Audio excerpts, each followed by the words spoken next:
نحمده ونصلي على رسوله الكريم اما بعد فاعوذ باللہ من الشیطان الرجیم بسم اللہ الرحمن الرحیم۔ قرآن پاک میں اللہ سبحانہ وتعالی کا ارشاد ہے للہ ملک السماوات والارض یخلق ما یشاء یہب لمن یشاء اناثا ویہب لمن یشاء الذکور او یزوجہم ذکرانا واناثا ویجعل من یشاء عقیما انہ علیم قدیر۔ اللہ زمین اور آسمانوں کی بادشاہی کا مالک ہے، جو کچھ چاہتا ہے پیدا کرتا ہے، جسے چاہتا ہے لڑکیاں دیتا ہے، جسے چاہتا ہے لڑکے دیتا ہے، جسے چاہتا ہے لڑکے اور لڑکیاں ملا جلا کر دیتا ہے، اور جسے چاہتا ہے بانجھ کر دیتا ہے، یعنی اولاد سے محروم کر دیتا ہے۔ وہ سب کچھ جانتا ہے اور ہر چیز پر قادر ہے۔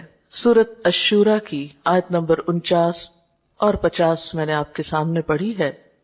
اس آیت سے پتہ چلتا ہے کہ اولاد کا ملنا انسان کے لیے سراسر اللہ کا انعام ہے، اللہ تعالی کی قدرت ہے، اس کا فیصلہ ہے، جس کو جو چاہے دے اور جس سے چاہے وہ روک لے۔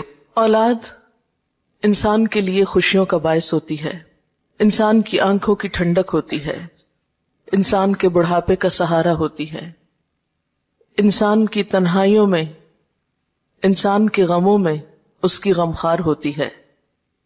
قرآن پاک میں اولاد کی نعمت کو آنکھوں کی ٹھنڈک ہونے کے لیے ایک خوبصورت دعا سکھائی گئی ہے، ربنا ہب لنا من ازواجنا وذریاتنا قرۃ اعین وجعلنا للمتقین اماما۔ اے ہمارے رب، ہمیں اپنی بیویوں اور اپنی اولاد سے آنکھوں کی ٹھنڈک دے اور ہمیں پرہیزگار لوگوں کا امام بنا دے۔ تو گویا اولاد اسی صورت میں ایک نعمت ہے جب اولاد آنکھوں کی ٹھنڈک ہے، انسان کی اطاعت گزار ہے، فرما بردار ہے، والدین کے لیے خوشی کا سبب ہے۔ اولاد نہ صرف یہ کہ اس دنیا میں انسان کے لیے باعث راحت ہے، بلکہ انسان کے مرنے کے بعد بھی اس کی نیکیوں میں اضافے کا سبب ہے۔ سورۃ یاسین میں اللہ سبحانہ وتعالی فرماتے ہیں انا نحن نحیی الموتى ونکتب ما قدموا وآثارهم وکل شیء احصیناہ فی امام مبین۔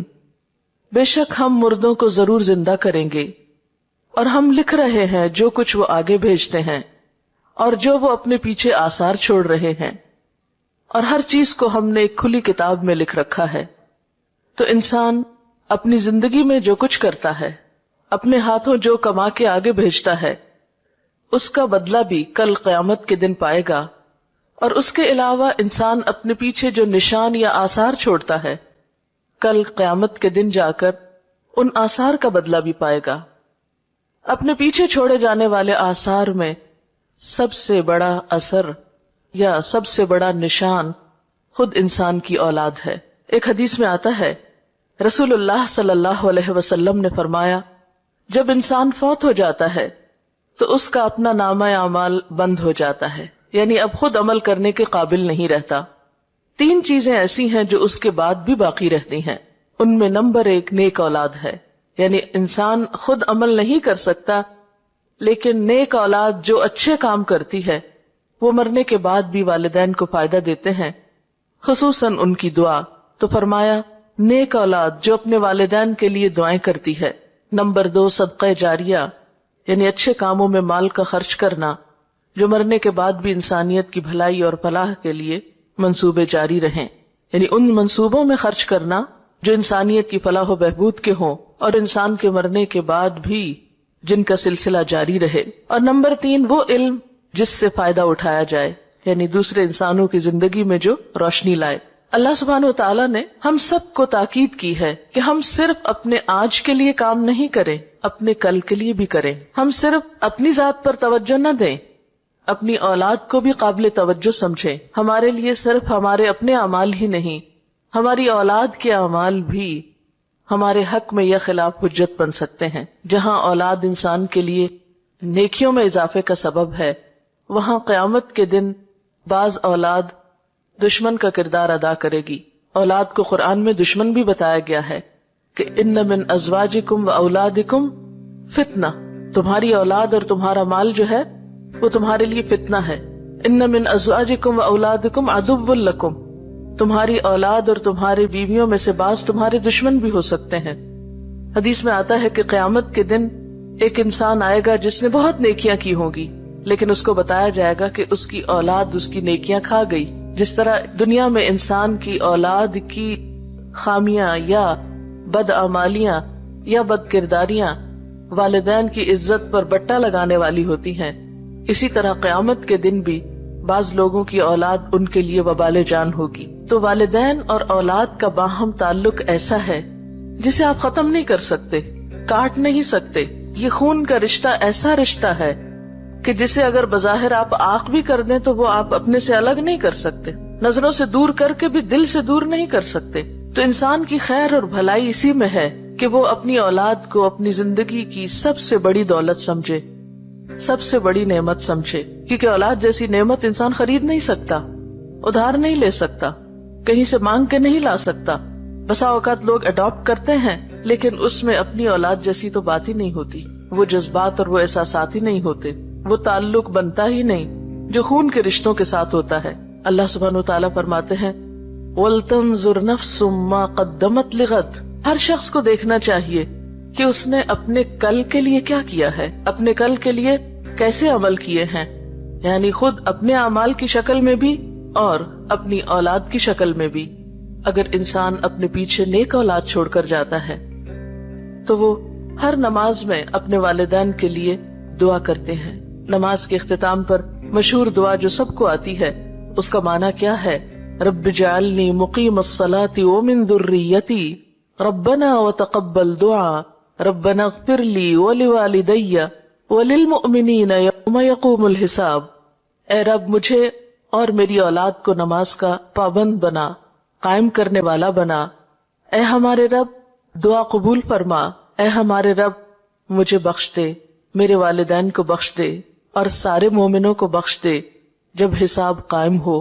گویا نیک اولاد اپنی ہر نماز میں اپنے والدین کو اپنی دعاؤں میں یاد رکھتی ہے۔ اگر شعوری طور پر یاد کر کے دعا کرنا بھول بھی جائے تو نماز کی پابندی کی صورت میں ہر نماز کے آخر میں زبان سے دعا نکلتی ہی ہے، اس کے بغیر تو نماز مکمل ہی نہیں ہوتی۔ اس کے علاوہ اللہ سبحانہ وتعالیٰ نے اولاد کو خاص طور پر والدین کے لیے جو دعا سکھائی ہے قرآن پاک میں، وہ ہے رب ارحمہما کما ربیانی صغیرا۔ اے رب ان دونوں پر یعنی ماں اور باپ دونوں پر اپنی رحمت فرما جس طرح انہوں نے مجھے بچپن میں پالا تھا۔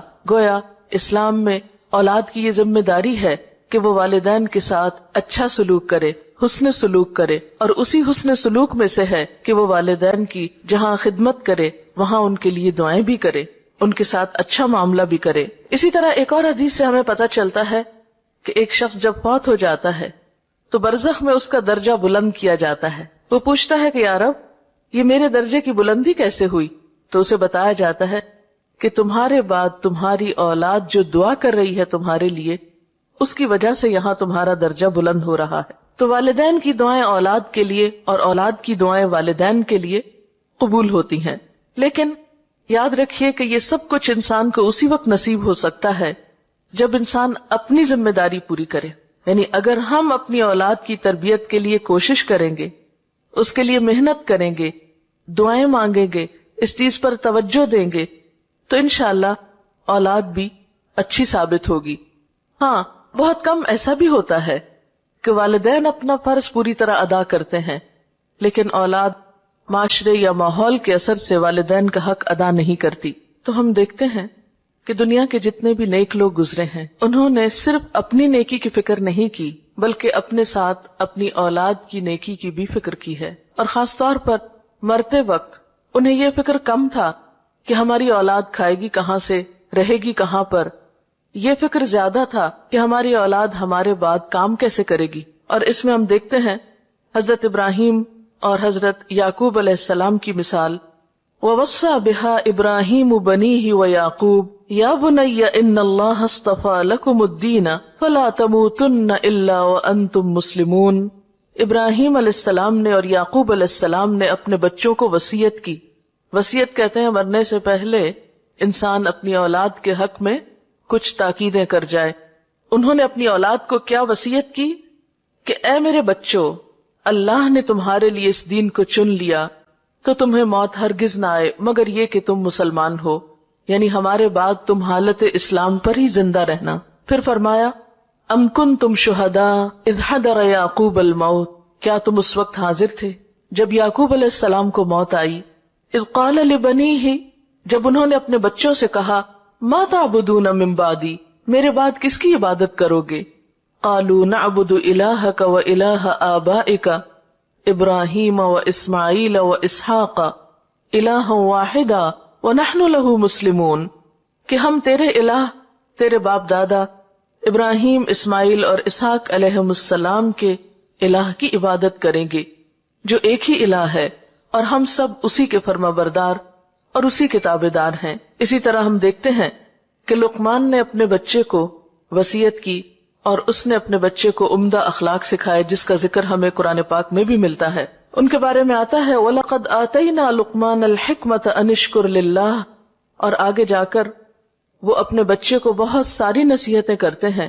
جس میں وہ اپنے بچے کی اچھی اخلاقی حالت یعنی عبادات کے ساتھ ساتھ اسے اچھا اخلاق بھی سکھاتے ہیں، جس میں خصوصی طور پر تکبر سے بچنے کے لیے کہتے ہیں اور لوگوں سے اچھی طرح بات کرنے کے لیے کہتے ہیں، اور آواز کی طرف بھی توجہ دلاتے ہیں کہ دیکھو بہت چیخ چلا کے بات نہ کرنا، کیونکہ سب سے ناپسندیدہ آواز گدھے کی آواز ہوتی ہے، لوگوں سے منہ موڑ کے بات نہ کرنا، اور اسی طرح کی اور بہت سی نصیحتیں۔ اسی طرح ہم دیکھتے ہیں کہ حضرت زکریا علیہ السلام اپنے اولاد کے لیے دعا کرتے ہیں، اور خصوصاً جب ان کے پاس ابھی اولاد نہیں بھی تو وہ اس کی پیدائش سے پہلے دعا کرتے ہیں کہ رب ہب لی من الصالحین۔ حضرت اسماعیل علیہ السلام کے بارے میں آتا ہے کہ کان یأمر اہلہ بالصلاۃ والزکاۃ، کہ وہ اپنے گھر والوں کو نماز اور زکوٰۃ کا حکم دیتے تھے۔ تو اس سے پتہ چلتا ہے کہ جتنے بھی اللہ والے گزرے ہیں اور انبیاء ان میں سر فہرست ہیں، انہوں نے اپنی اولاد کی نیکی، اچھے اخلاق اور اچھے کردار کی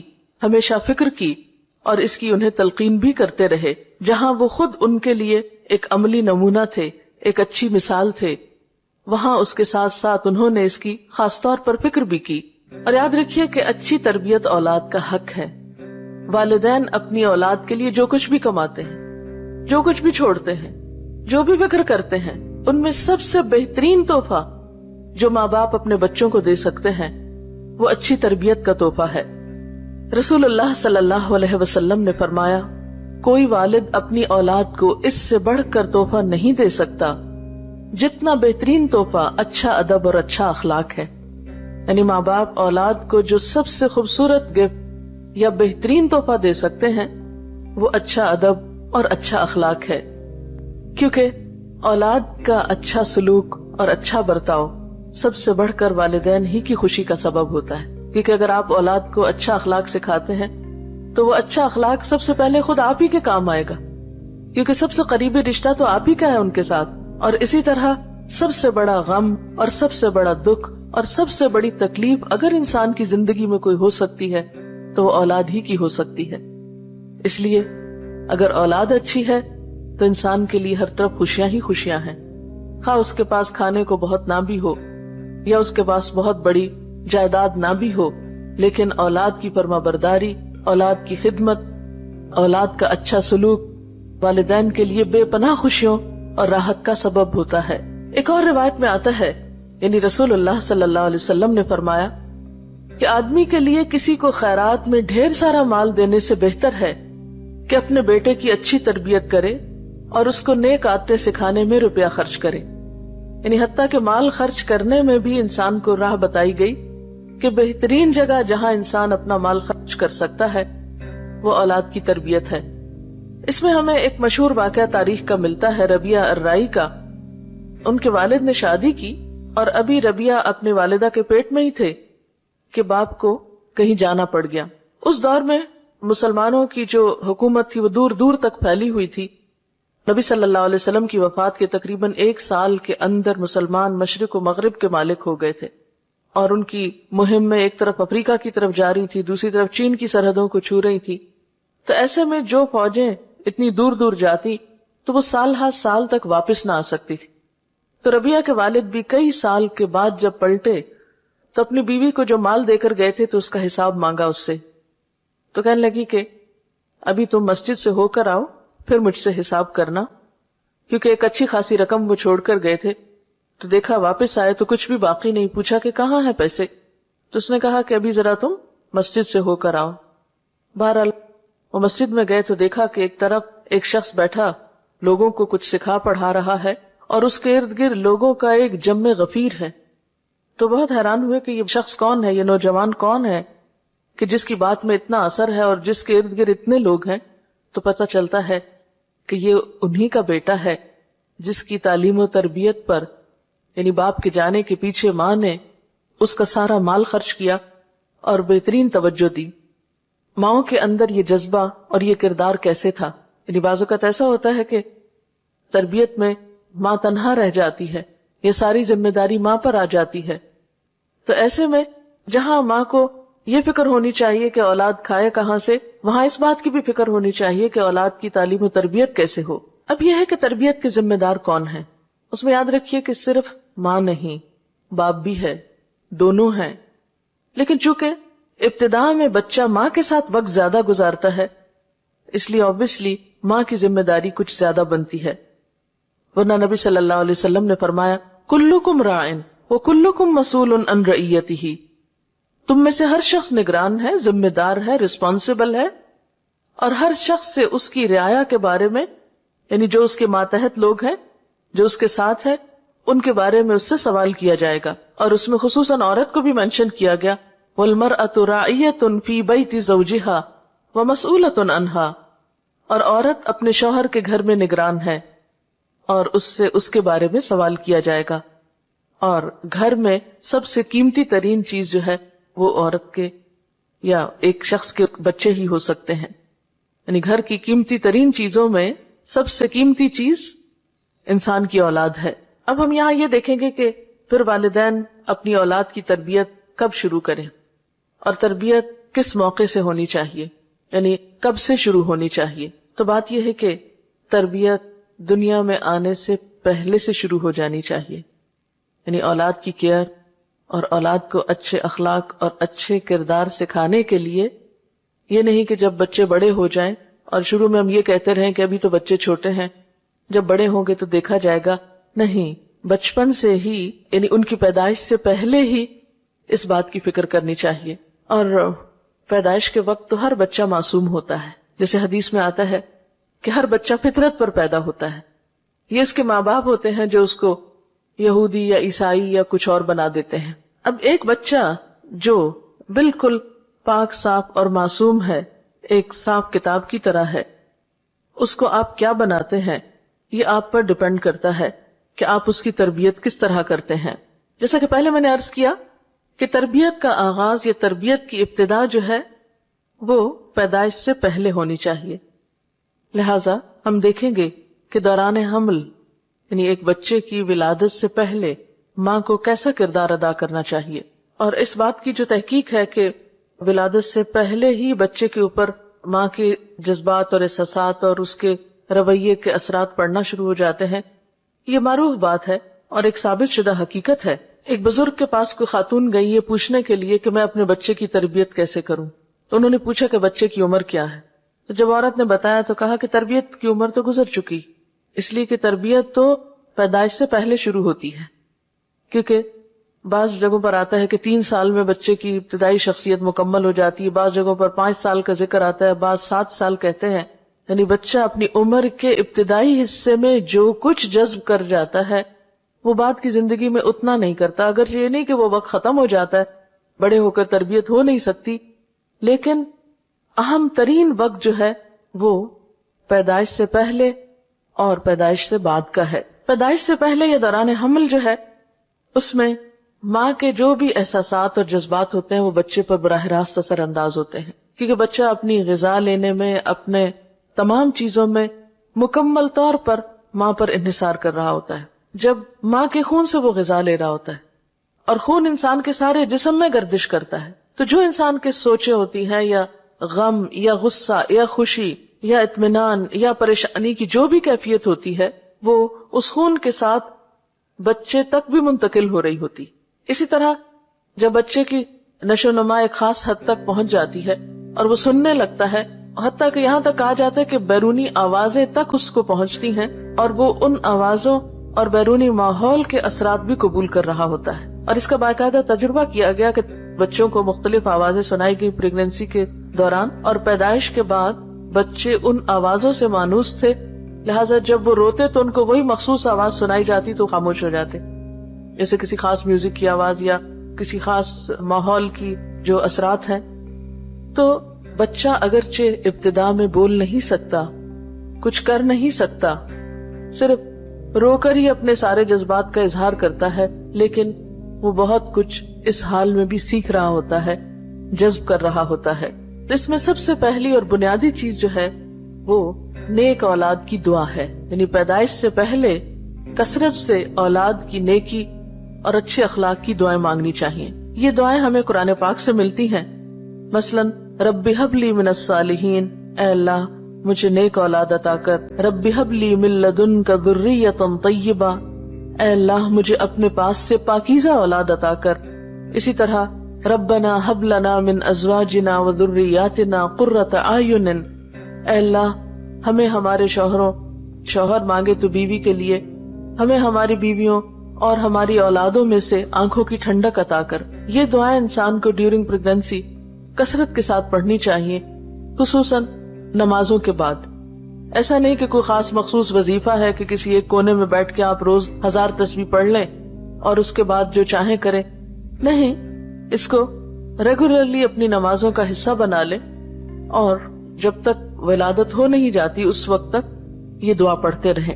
پھر اسی طرح دوران حمل کثرت کے ساتھ ذکر کرنا، اچھے پازیٹیو خیالات رکھنا. پھر اسی طرح یہ ہے کہ دوران ولادت انسان جب دعا کرے تو اس میں خاص طور پر حضرت مریم علیہ السلام کی والدہ نے جو دعا پڑھی تھی اس دعا کو بھی آپ پڑھ سکتے ہیں. قرآن پاک میں اس کے بارے میں آتا ہے انی اعیذھا بک وذریتھا من الشیطان الرجیم، کہ میں تجھے اور تیری اولاد کو شیطان مردود سے اللہ کی پناہ میں دیتی ہوں. آپ صلی اللہ علیہ وسلم نے فرمایا ہر بچے کو پیدا ہوتے ہی شیطان ٹھوکا لگاتا ہے سوائے مریم کے اور عیسیٰ ابن مریم کے، کیونکہ حضرت مریم کی والدہ نے یہ دعا کی تھی کہ اللہ میری اولاد کو اور پھر آگے اس کی اولاد کو شیطان سے محفوظ رکھنا. تو دعاؤں میں خاص دعا یہ بھی کر سکتے ہیں کہ اللہ تعالیٰ ہماری اولاد کو شیطان سے بچا کر رکھے. پھر اسی طرح دوران پیدائش انسان آیت الکرسی پڑھ سکتا ہے، اللہ کا ذکر کر سکتا ہے. بعض لوگ اس موقع پر اللہ کا ذکر نہیں کرتے کہ اب تو ناپاکی کی کیفیت ہے یا کوئی ڈسچارج وغیرہ شروع ہو گیا ہے. نہیں، ذکر کرنے سے کوئی بھی چیز آپ کو نہیں روکتی.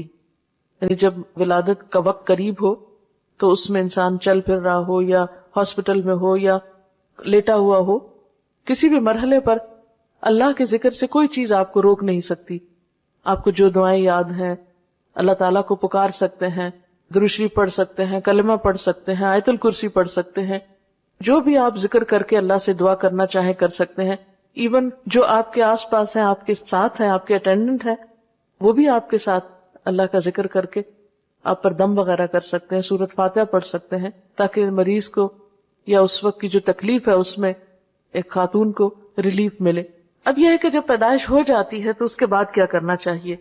سب سے پہلے بچے کی پیدائش پر خوشی کا اظہار کر کے اور پھر دعا بھی دینی چاہیے.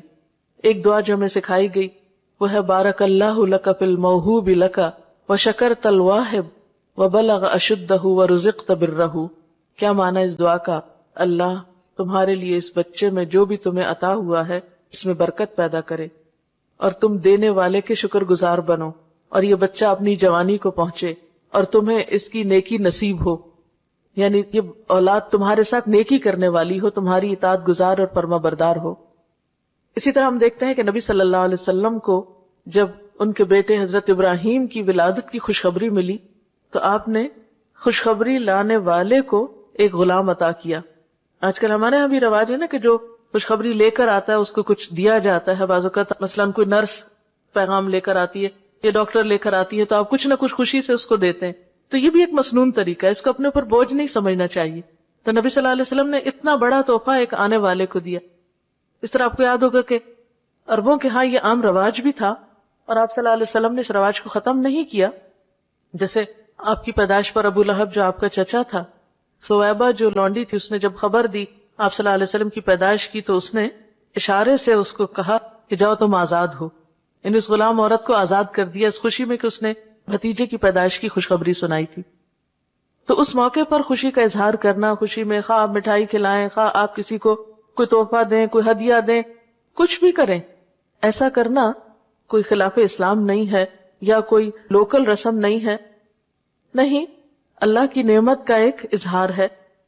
اور انسان اپنی حیثیت کے مطابق جو بھی کرے، ہاں نمائش کے لیے نہیں کرنا چاہیے، دکھاوے کے لیے یا اپنی حیثیت سے بڑھ کے خود پہ بوجھ نہیں ڈالنا چاہیے، لیکن اگر انسان کچھ بھی خوشی کا اظہار کسی بھی طریقے سے کرنا چاہتا ہے تو اس کی اجازت ہے۔ پھر اس کے بعد پہلی چیز بچے کے کان میں آذان دینا ہے، یعنی پیدائش ہوگی، اس کو نہلایا دھلایا، اس کو تیار کیا اور اس کے بعد کان میں آذان دی۔ طبرانی کی روایت میں آتا ہے کہ حضرت حسین رضی اللہ تعالیٰ عنہ کی جب ولادت ہوئی تو آپ نے ان کے ایک کان میں آذان دی اور دوسرے میں اقامت۔ آذان دینے میں کیا حکمت ہے کہ بچہ دنیا میں آ کر سب سے پہلے اللہ کا نام سنے۔ آپ دیکھیں کہ جب انسان فوت ہوتا ہے نا تو اس کی نماز جنازہ پڑھی جاتی، تو انسان کے آنے پر آذان دی جاتی ہے اور جانے پر اس کی نماز پڑھی جاتی ہے، اور انسان کی زندگی ایسے ہی ہے جیسے آذان اور نماز کے بیچ کا وقفہ، یعنی کل قیامت کے دن انسان کو ایسے ہی پتہ چلے گا کہ چند لمحے دنیا میں گزار کر آیا ہوں۔ پھر اسی طرح یہ ہے کہ اللہ کی عظمت اور اللہ کی محبت بچے کے دل میں بیٹھتی ہے۔ پھر اسی طرح بچے کو جو پہلی غذا دی جاتی ہے اس کو تحنیک کہا جاتا ہے۔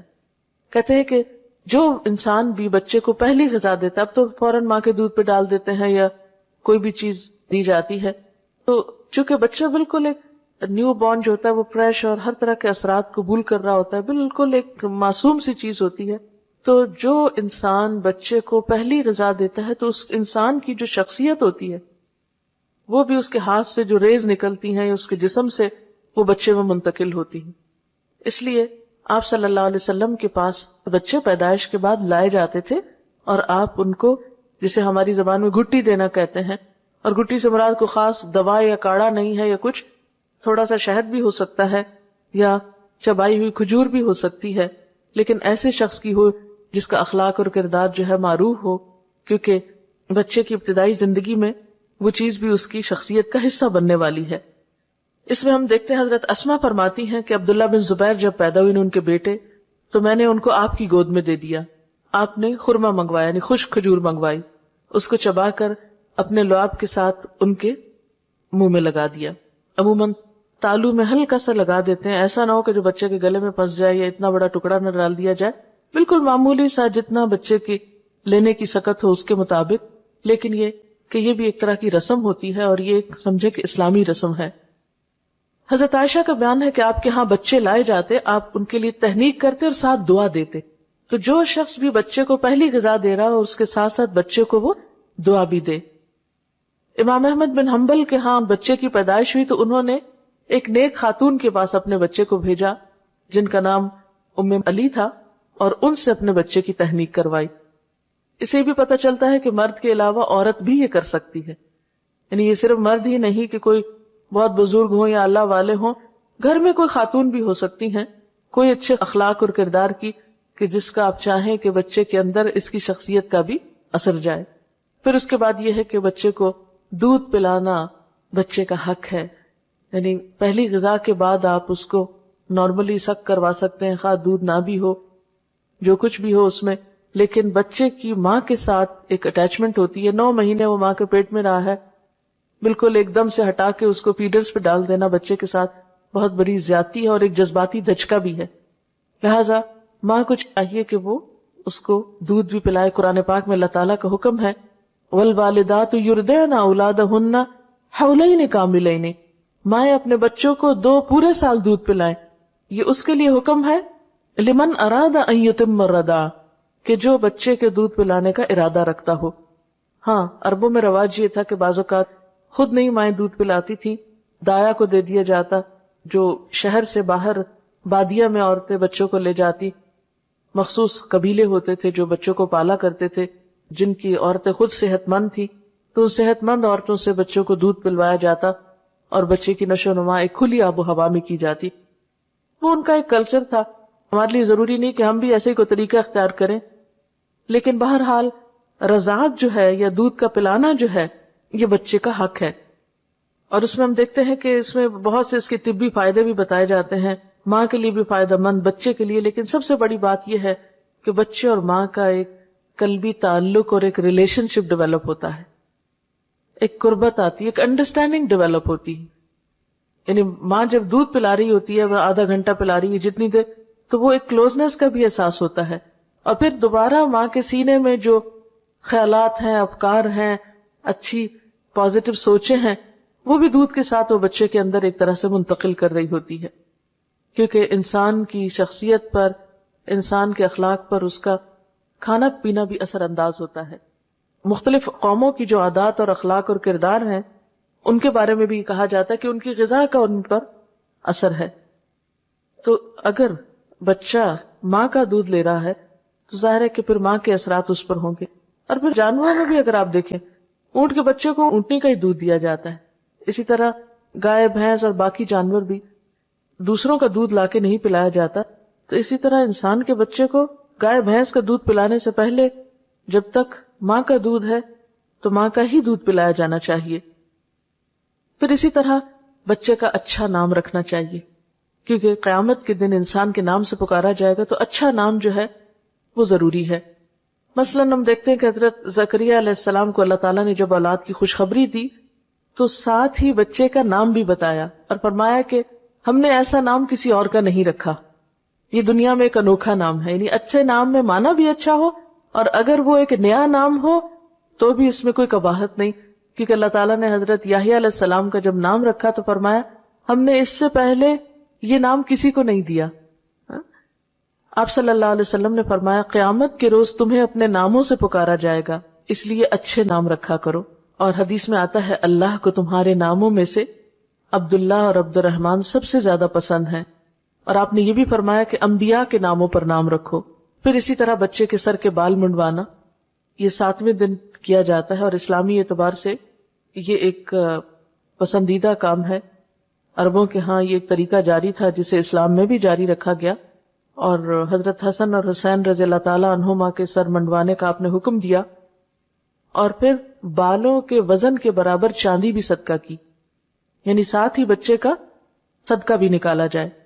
اور اطباء یہ کہتے ہیں کہ جب بچے کے سر کے بال مونڈے جاتے ہیں تو سر کی جو سرکولیشن ہے وہ تیز ہوتی ہے، اور اس کے جو سینسز ہیں وہ پراپرلی فنکشن کرتے ہیں. اس لیے بعضوں کا سننے میں آتا ہے کہ نہیں اتنے چھوٹے بچے کے بال نہیں کٹوانے چاہیے، لیکن اسلامی طریقہ بھی ہے اور یقیناً اس میں بہت سے فوائد بھی ہیں. پھر اسی طرح عقیقے کا حکم بھی دیا گیا ہے. عقیقے کا اصل تو 7واں دن ہے، لیکن اگر انسان بعد میں بھی کر لے تو کوئی حرج نہیں، کوئی فرض کے درجے میں نہیں کہ 7ویں دن میں ہی ہو. اگر انسان کسی بھی وقت کر لیتا ہے تو وہ ہو جاتا ہے.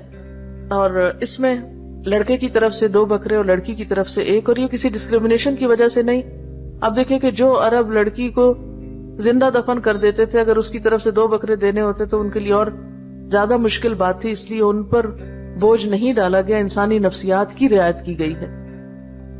آپ صلی اللہ علیہ وسلم نے عقیقے کے بارے میں فرمایا کہ لڑکا اپنے عقیقے کے ساتھ گروی ہے جو 7ویں دن اس کی طرف سے ذبح کیا جائے گا، اور اس کا نام رکھا جائے گا اور سر کے بال اتارے جائیں گے. یعنی یہ تینوں کام 7ویں دن کرنا مسنون ہے، اگرچہ آگے پیچھے بھی کیا جا سکتا ہے.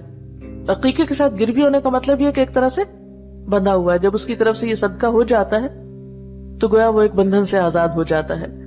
پھر اسی طرح لڑکے کا ختنہ کرانا جو ہے یہ بھی مسنون ہے، یعنی اسلامی سنت ہے.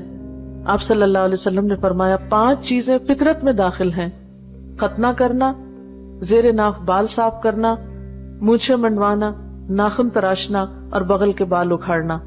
یعنی یہ ایک فطرت کا طریقہ ہے جو ہر جگہ پر رائج ہے. اور زائد بالوں کو اور جسم کو صاف رکھنا جو ہے یہ اسلامی لحاظ سے پسندیدہ ہے. اور اس میں خاص طور پر ختنہ، کیونکہ اس میں حکمت یہ ہے کہ ایسی جگہ پر ایسی رطوبات اور جراثیم وغیرہ جمع ہو جاتے ہیں جو انسان کے لیے انفیکشن کا سبب ہوتے ہیں، تو زائد سکن کو کاٹ دینا یا اتار دینا جو ہے وہ صحت کے لیے بہترین ہے. پھر اسی طرح بچہ جو بڑا ہوتا ہے پھر بولنا سیکھتا ہے، پھر اور بہت سی اس کی ایکٹیویٹیز شروع ہوتی ہیں.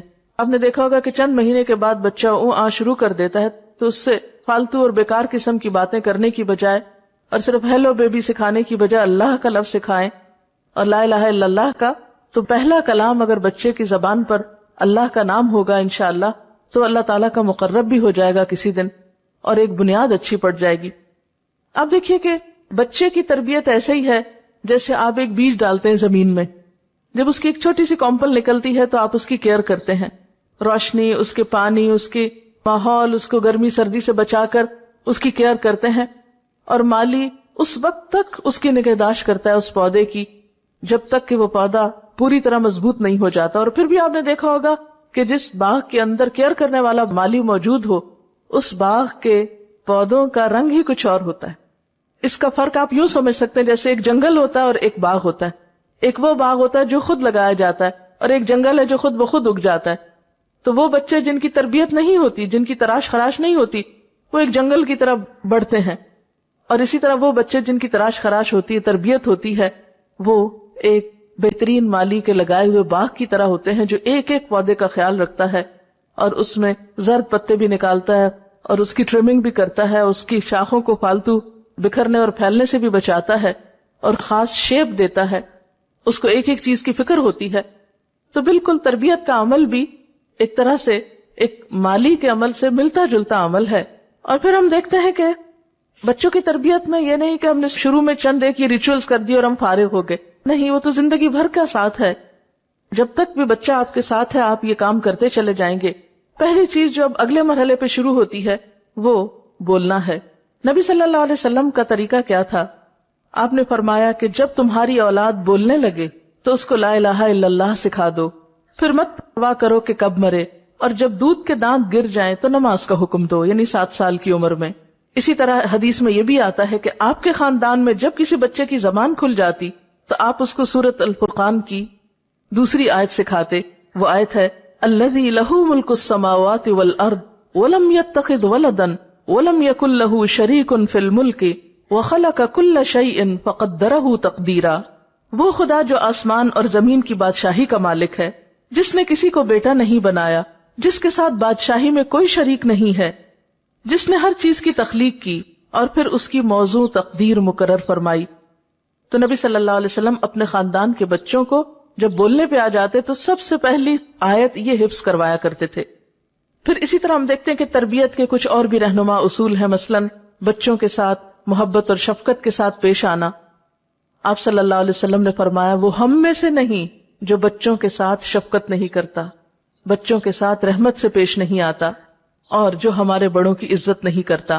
ابتدائی سالوں میں خاص طور پر بچے کے ساتھ محبت اور شفقت کا سلوک کرنا چاہیے۔ اس میں خصوصاً میں ماؤں سے یہ کہنا چاہوں گی کہ بچے بعض اوقات تنگ کرتے ہیں، مثلا چھوٹے بچے جب دانت نکال رہے ہوتے ہیں تو ماؤں کے جسم کو چبانا شروع کر دیتے ہیں، یا بعض اوقات بال کھینچتے ہیں، یا بعض اوقات روتے ہیں، تنگ کرتے ہیں، سر مارتے ہیں، بہت سی تکلیفیں دیتے ہیں بچے بچپن میں بھی۔ ایسے تمام مواقع پر صبر سے کام لینا اور خوشی کے ساتھ اور خندہ پیشانی کے ساتھ ان چیزوں کو برداشت کرنا ضروری ہے۔ بعض مائیں بے حوصلہ ہو کر بچے کو چھوٹی سی عمر میں مارنے لگتی ہیں، بعض اوقات ہاتھ دباتی ہیں، بعض اوقات دھکا دے دیتی ہیں، بعض اوقات چیخنے لگتی ہیں۔ یہ چیزیں بچے کی تربیت پر ایک نیگیٹو اثر ڈالتی ہیں، ان سے پرہیز کرنا چاہیے۔ دیکھیں ماں کے 3 درجے کیوں زیادہ ہیں؟ اسی وجہ سے کہ ماں تکلیفیں زیادہ اٹھاتی ہے تربیت میں اور اس کی اپ برنگنگ میں۔ آپ صلی اللہ علیہ وسلم ہمیشہ بچوں کے ساتھ پیار اور محبت کا برتاؤ کرتے تھے، اور حضرت حسن کے بارے میں آتا ہے کہ ان کو پیار سے جب اٹھاتے تو اپنی زبان کی سرخی نکال کے دکھاتے، یعنی بعض اوقات ہم بچوں سے لاڈ کرتے ہیں نا، تب آپ دیکھیں آپ اللہ کے پیغمبر ہیں، اتنا بڑا مقام اور مرتبہ ہے، تو بعض اوقات گھر کے بزرگ بہت ایک مصنوعی سا رویہ بچوں کے ساتھ رکھتے ہیں، بزرگی کا، کہ نہیں بس ایک روب کے ساتھ بچے کے ساتھ بات کریں۔ نہیں، اللہ کے رسول صلی اللہ علیہ وسلم سے بڑھ کر بڑا مرتبہ کس کا ہو سکتا ہے؟ ایک اور صحابی ہے محمود بن ربی، وہ کہتے ہیں کہ میری عمر 5 سال تھی، آپ صلی اللہ علیہ وسلم نے کنویں سے پانی کا ڈول نکالا، منہ میں کلی بھری اور میرے منہ پہ پھار پھینکی، یعنی بچوں کے ساتھ بچوں جیسی شرارت کرنا۔ پھر آپ صلی اللہ علیہ وسلم آگے بڑھ کے خود سلام کیا کرتے تھے، اٹھا لیا کرتے تھے اور ہر لحاظ سے خیال رکھتے۔ اس میں ہم دیکھتے ہیں کہ پھر اسی طرح جابر بن سمرہ اپنے بچپن کا واقعہ بیان کرتے ہیں کہ انہوں نے آپ کے پیچھے نماز پڑھی اور اس کے بعد آپ اپنے گھر کی طرف چل پڑے، کہتے میں بھی ساتھ ہو لیا، میرے ساتھ اور بچے بھی تھے، آپ نے سب بچوں کو پیار کیا، مجھے بھی پیار کیا، یعنی بچوں کو یاد تھا کہ ہمیں آپ صلی اللہ علیہ وسلم نے کس کس موقع پر پیار کیا۔ پھر اسی طرح آپ کا معمول تھا جب آپ سفر سے تشریف لاتے تھے تو جو مدینہ میں اونٹنی داخل ہوتے سب بچوں کو اوپر بٹھانا شروع کر دیتے. تو یعنی جیسے ایسا ہوتا نا کہ باپ گھر میں آ رہے ہیں یا کوئی بزرگ آ رہا ہے تو بچے سارے اکٹھے ہو جاتے ہیں, کوئی کندھوں پہ چڑھنے لگتا ہے, کوئی لپٹنے لگتا ہے. تو ایسے میں بچوں کو ان کی شوخیاں کرنے دینا چاہیے. آپ صلی اللہ علیہ وسلم ان کو اپنی سواری پر سوار کرنا شروع کر دیتے تھے, خواہ وہ کسی کے بھی بچے ہوتے تھے, محبت کے ساتھ اور شفقت کے ساتھ. پھر اسی طرح آپ صرف مسلمان بچوں کے ساتھ نہیں, بغیر کسی مذہب کی تفریق کے ہر ایک کے بچوں کے ساتھ اچھا سلوک کرتے تھے. ہجرت کے موقع پر جب آپ کا مدینہ میں داخلہ ہو رہا تھا تو چھوٹی بچیاں جو تھیں وہ آپ کے استقبال کے لیے کھڑی تھیں اور انہوں نے آپ کے لیے گیت گائے تھے, اور آپ نے ان سے پوچھا کہ تم یہ کیوں کر رہی ہو؟ تو انہوں نے کہا کہ اللہ کے رسول صلی اللہ علیہ وسلم ہم آپ سے محبت کرتے. تو آپ نے فرمایا میں بھی تم سے پیار کرتا ہوں. یعنی عام طور پہ ہم بچوں کو اگنور کر دیتے, نہیں, ان کے ساتھ پیار محبت کی بات کرنا یا ان کا حال پوچھ لینا یہ انسان کی شان میں کمی نہیں کرتا. اور سب سے بہترین چیز بچوں کو پھر اچھا اخلاق سکھانا ہے, اور خاص طور پر چاہے لڑکا ہو یا لڑکی ہو ان میں فرق نہ کریں. آپ نے فرمایا خاص طور پر کچھ دینے کے معاملے میں بچوں میں فرق نہ کرو, اس سے ان کی شخصیت پر منفی اثرات پڑتے ہیں. اور خصوصاً ابتدائی زندگی میں پہلے 7 سال تو زیادہ سے زیادہ شفقت اور محبت ہی کا سلوک کرنا چاہیے. اقرا بن حابس کے بارے میں آتا ہے کہ وہ آپ صلی اللہ علیہ وسلم کے پاس آئے اور آپ اس وقت حضرت حسن کو گود میں بٹھا کر پیار کر رہے تھے. تو اقرا کو دیکھ کر بہت تعجب ہوا, بولے اے اللہ کے رسول صلی اللہ علیہ وسلم آپ بھی بچوں کو پیار کرتے ہیں؟ کیونکہ ان کے ہاں کیا تھا کہ جو شخص جتنا روب والا ہو وہ بچوں کو بس صرف ٹیڑھی آنکھ سے ہی دیکھے اور ڈرائے رکھے اور اٹھائے نہیں. بچوں کو اٹھانا شاید کوئی کمزوری کی علامت ہے. اور کہنے لگا کہ میرے تو 10 بچے ہیں لیکن میں نے کبھی کسی کو بھی پیار نہیں کیا. آپ نے فرمایا اگر اللہ نے تمہارے دل سے رحمت و شفقت چھین لی ہے تو میں کیا کر سکتا ہوں. یعنی بچوں کو پیار نہ کرنا سنگ دل ہونے کی علامت ہے, اور بچوں کے ساتھ شفقت و محبت سے پیش آنا رحم دلی کی علامت ہے. پھر اسی طرح بچوں کو اچھا اخلاق سکھانا. نبی صلی اللہ علیہ وسلم نے فرمایا اپنی اولاد کی عزت کرو. یعنی بچوں کی بھی بے عزتی نہیں کرنی چاہیے, ان کو تان و تشنی نہیں کرنی چاہیے, ان کو برے ناموں سے نہیں پکارنا چاہیے, ان کا مذاق نہیں اڑانا چاہیے, بلکہ اس کے برعکس بچوں کے ساتھ بھی عزت کا معاملہ کرنا چاہیے, کیونکہ ان کی بھی عزت نفس ہوتی ہے. اگر بار بار مجروح ہوگی تو ماں باپ کے دشمن ہو جائیں گے. ان کے آداب بہتر بناؤ, اس لیے کہ تمہاری اولاد تمہارے لیے اللہ کا ہدیہ ہے. یعنی اولاد ایک طرح سے تحفہ ہے تمہارے لیے, لہٰذا اس تحفے کی قدردانی کرو. پھر اسی طرح اگر ایک سے زائد بچے ہوں تو بچوں کے درمیان مساوات کرنے کا حکم دیا. آپ صلی اللہ علیہ وسلم نے فرمایا سووا بین اولادکم فی العطیہ لو کنت مفضلا احدا لفضلت النساء. تم بچوں کو کچھ دینے میں برابری کرو. اگر میں کسی کو زیادہ دے سکتا تو بیٹیوں کو زیادہ دیتا, لیکن یہ ہے کہ بیٹے ہوں یا بیٹیاں جب بھی ان کے لیے کچھ خریدیں یا جب بھی ان کو کچھ دینے لگیں تو سب کے ساتھ برابری کریں.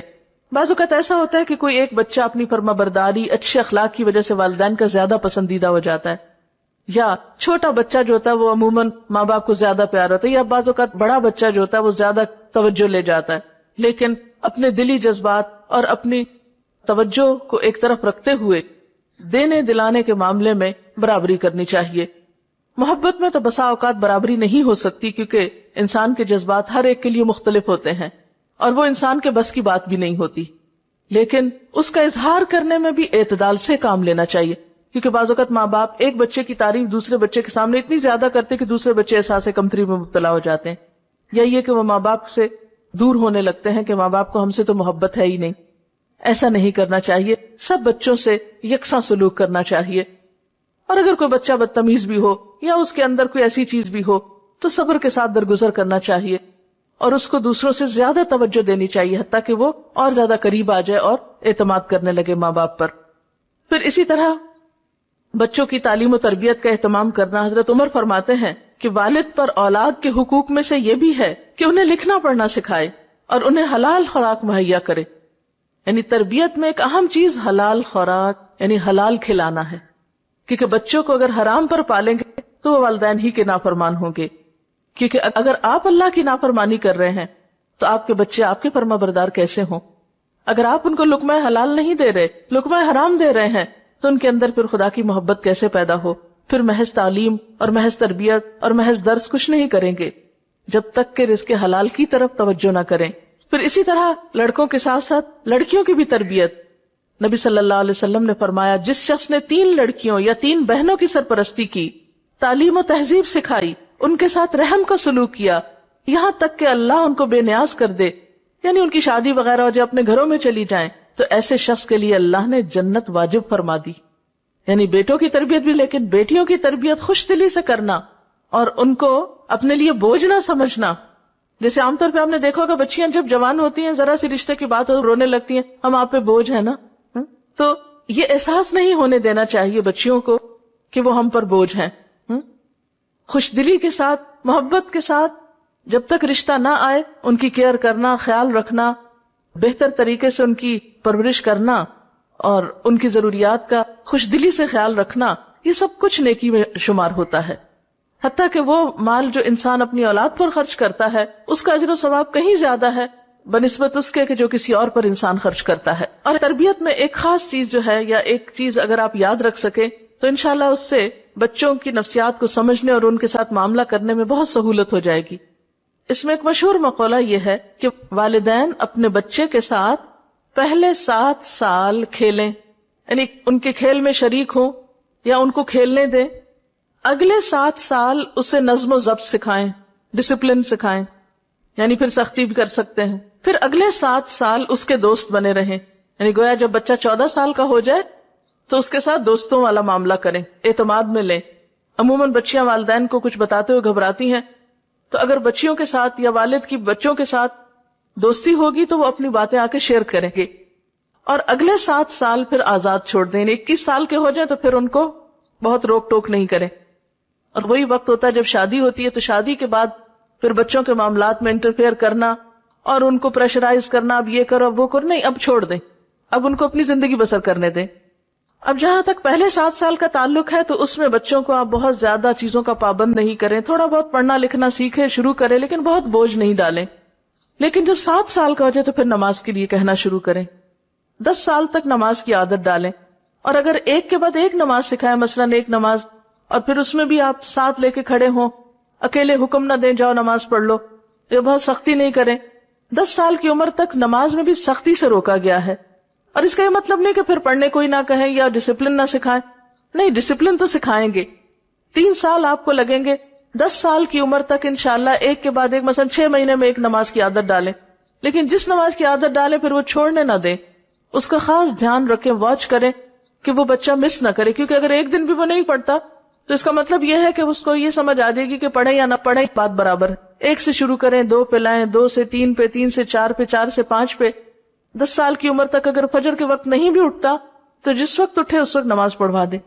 پھر اس کے بعد اگر شروع میں صرف فرض نماز کا کہیں، اور پھر جو جو بڑا ہوتا جائے پھر سنت بھی ساتھ، اور جب بالغ ہو جائیں پھر ایسی تعلیم و تربیت کا اہتمام کریں کہ بچوں کے دل میں اللہ کی محبت بھی پیدا ہو چکی ہو، رسول اللہ صلی اللہ علیہ وسلم کی محبت بھی ہو، بڑوں کا ادب اور احترام بھی ہو، اور اس کے ساتھ ساتھ اپنے واجبات اور اپنی ذمہ داریوں کو بھی نبھانے کا طریقہ ان کو آ چکا ہو. جیسے بچوں کے ساتھ پہلے 7 سال کھیلنے کی بات ابھی ہوئی، نبی صلی اللہ علیہ وسلم حضرت حسن اور حسین رضی اللہ تعالی عنہما کے ساتھ کس طرح کا معاملہ کرتے تھے.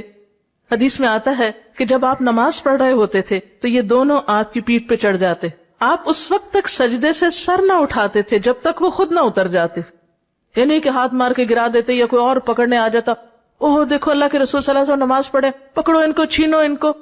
کیونکہ بعض اوقات ہمارے ہاں جو مائیں نماز پڑھتی ہیں اگر بچہ نماز میں پاس آ جائے تو دوسرے کھینچ کے لے جاتے ہیں، اور بچہ چیخ چلا رہا ہوتا ہے کہ مجھے ماں کے پاس جانے دو، اور وہ سمجھتے نہیں بچے کے پاس جانے سے ماں کی نماز ڈسٹرب ہو جائے گی. نہیں، ماں کو تو اس حد تک اجازت ہے کہ اگر بچہ رو رہا ہو تو وہ روتے بچے کو گود میں اٹھا کر بھی نماز کنٹینیو کر سکتی، تاکہ وہ نماز سے خوف نہ کھائے.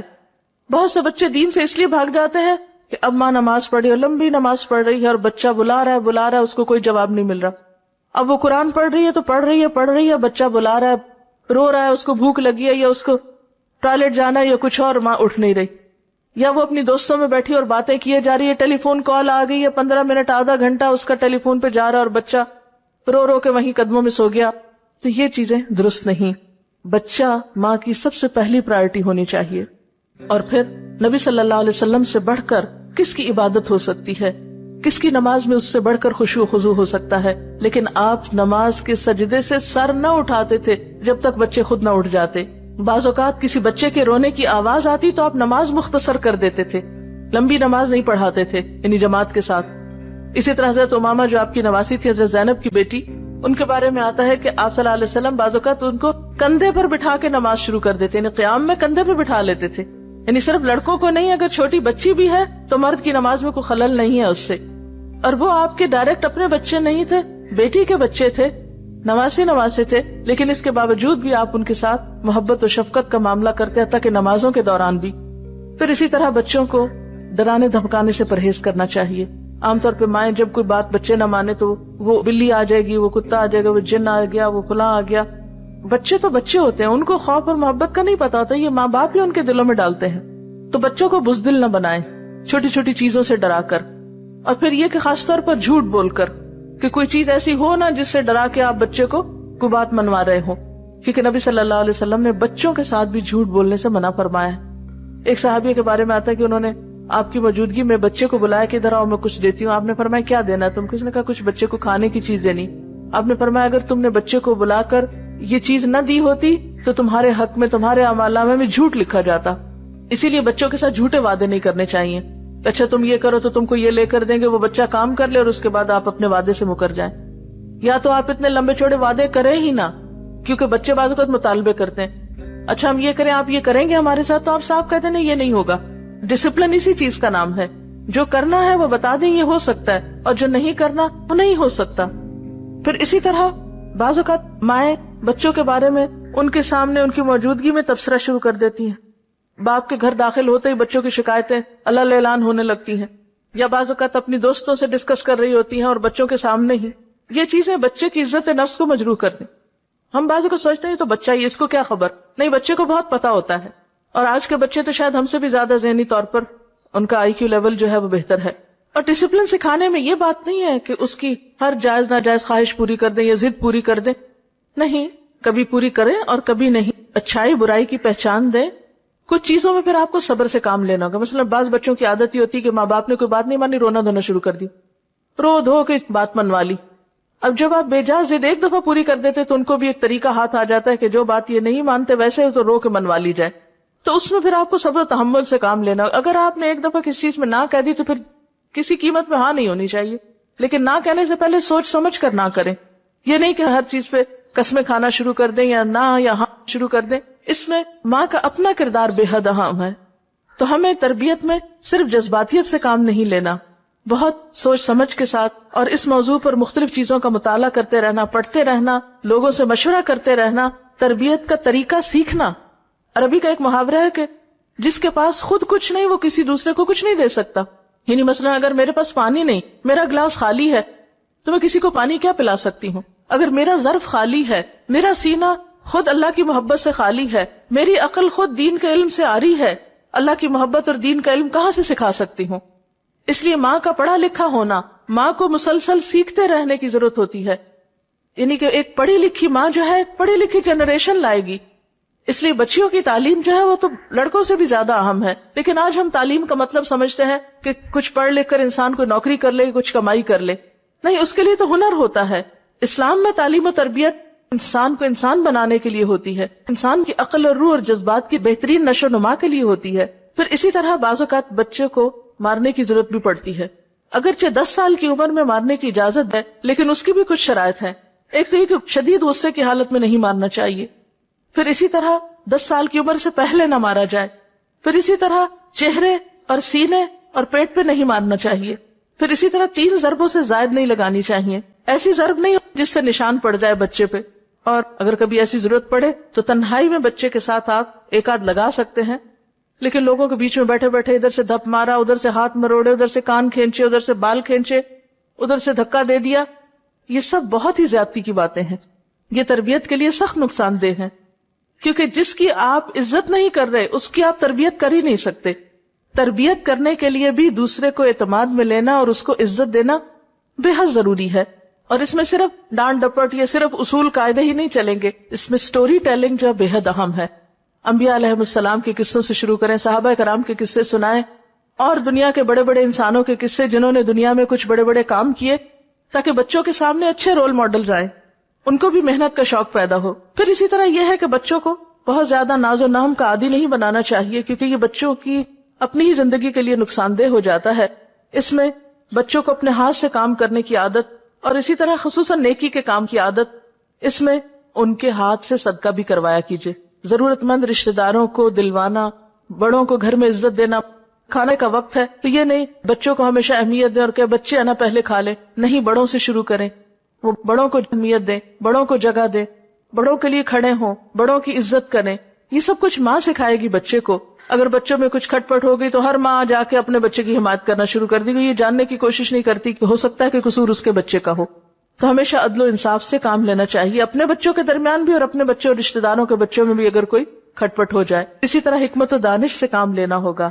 پھر اسی طرح بعض اوقات نبی صلی اللہ علیہ وسلم کا طریقہ یہ تھا کہ وہ سوال و جواب کے انداز میں تربیت کیا کرتے تھے، کہ بچے زندگی کے مختلف مواقع پر مختلف چیزوں کے بارے میں جاننا چاہتے ہوتے، اور والدین سے زیادہ ہمدرد اور رہنما کوئی نہیں ہو سکتا. لیکن اگر کسی وقت آپ سمجھیں کہ آپ اپنے بچے کے ساتھ بہتر کمیونیکیشن نہیں کر سکتے، آپ کسی اچھے انسان کی بھی مدد لے سکتے ہیں کہ جو آپ کے بچے کے ساتھ اچھی کمیونیکیشن کر سکے. عام طور پر پہلے جب فیملی سسٹم ہوتے تھے یا خاندانی نظام مضبوط تھا تو ہم نے دیکھا ہوگا کہ بچوں کی تربیت صرف ماں نہیں کرتی تھی، دادی کا بھی حصہ ہوتا تھا، نانا نانی کا بھی حصہ ہوتا تھا. آپ کو اپنے بچپن یاد ہوں گے جو خواتین ہیں بڑی، کہ بعض اوقات باقاعدہ پلان کے تحت آپ رشتہ داروں کے گھر جاتے تھے، وہ آپ کے گھر چھٹیاں گزارنے آتے تھے اور اس طرح خاندان قریب آتے تھے. اب جب سے ہر شخص مصروف ہو گیا ہے، رشتہ داروں کا بھی آپس میں آنا جانا، ایک دوسرے کے گھر جا کے رہنا، باہم جذبات کو شیئر کرنا، یہ سب چیزیں ختم ہوتی چلی جا رہی، لہٰذا خود غرضی کا عنصر بڑھتا چلا جا رہا ہے. تو جب ہم بچوں کو خود غرضی پہ پالتے ہیں تو پھر بڑے ہو کر وہ ہماری پرواہ کرنا بھی بھول جاتے ہیں. عام طور پہ مائیں جب بچوں کو کھانا کھلا رہی ہوتی کہتی تم کھا لو ورنہ وہ کھا لے گا. تو جب وہ کھا لے گا کا خوف دلا دیتے ہیں بچے کو اور وہ سے بچا کے سب کچھ رکھتے ہیں، تو پھر بڑے ہو کر بچوں کے دلوں میں وسعت کہاں سے آئے گی، وہ دوسروں کے ساتھ شیئر کس طرح کر سکیں گے. لہٰذا اگر آپ چاہتے ہیں کہ آپ کے بچے کی اچھی تربیت ہو تو صرف خود اکیلے نہیں، اپنے خاندان کو ساتھ لے کر آپ کو چلنا ہوگا، کیونکہ ان کا آپ کے بچوں پر اثر ہوگا اور آپ کے بچے ان کو آئیڈیالائز کریں گے. اور اگر کہیں ایسا موقع نہ ہو تو اچھے دوست اور اچھے لوگوں کے ساتھ دوستی جو ہے وہ بھی بچوں پر اثر انداز ہوتی ہے. ایسے لوگوں کے گھروں میں جانا کہ جن کے بچے خود تربیت یافتہ ہوں، بچے ان سے بہت کچھ سیکھ رہے ہوتے ہیں. پھر اسی طرح اسکول میں جو کچھ کر رہے ہوتے ہیں اس کی خیر خبر رکھنا، اور پھر خصوصی طور پر جو جذبات کے اظہار میں ڈسپلن قائم کرنا، یہ بے حد ضروری ہے. بعض اوقات بچے چھوٹی چھوٹی باتوں پر آسمان سر پہ اٹھا لیتے، چیخنا چلانا، چھوٹی چھوٹی باتوں پر لڑائی جھگڑا کرنا، دوسروں سے لڑنا جھگڑنا، مار پٹائی، اس طرح کی عادتیں بچوں میں ڈیولپ ہونے لگتی ہیں. تو ان چیزوں کو بھی روکنے کی ضرورت ہے. اسی طرح زیادہ ہنسی، زیادہ رونا، زیادہ چیخنا چلانا، زیادتی جو ہے ان کی شخصیت میں وہ نقصان دہ ہے. اس کا سبب معلوم کر کے اس کا علاج کیا جا سکتا ہے. اور اپنی بات اس پر اختتام کروں گی کہ بچہ اگر محبت میں جیتا ہے تو اعتماد سیکھتا ہے، تانوں میں جیتا ہے تو احساس کمتری کا شکار ہوتا ہے، نفرت میں جیتا ہے تو نفرت دینا سیکھتا ہے، گھٹے ہوئے ماحول میں جیتا ہے تو شرمیلا ہو جاتا ہے. اس لیے بچے کی تربیت کے لیے بہترین چیز اچھا ماحول ہے، کیونکہ ہر انسان اپنے ماحول کی پیداوار ہوتا ہے. اب دیکھیے کہ بعض اوقات ہم سمجھتے ہیں کہ بس ٹھیک ہے ہماری چوائس ہے، ہم بچوں کی اچھی تربیت کریں یا نہ کریں. بعض اوقات ہم سمجھتے ہیں کہ بس چوائس کی بات ہے، بس ہمت ہے، توفیق ہے، موقع ہے، کر سکتے ہیں تو اچھی تربیت کر لیں. نہیں، قرآن پاک میں اللہ سبحانہ وتعالیٰ فرماتے ہیں اے لوگو جو ایمان لائے ہو، اپنے آپ کو اور اپنے گھر والوں کو آگ سے بچاؤ. ان بچوں کو آگ سے بچانا ہماری ذمہ داری ہے. ایسا نہ ہو کہ یہ اپنے دین سے دوری کی بنا پر یا کسی بھی غلط کام کی بنا پر آخرت میں ناکامی سے دوچار ہوں. ہمارے دلوں کو چین کیسے آ سکتا ہے اگر ہمارے بچے کامیاب نہ ہوں؟ دنیا میں بھی ناکام ہو تو تکلیف ہوتی ہے، اور آخرت کی ناکامی تو بہت ناکامی ہے. اللہ تعالیٰ سے دعا ہے کہ وہ ہمیں اپنی ذمہ داری کو بہترین طریقے پر ادا کرنے کی توفیق عطا فرمائے.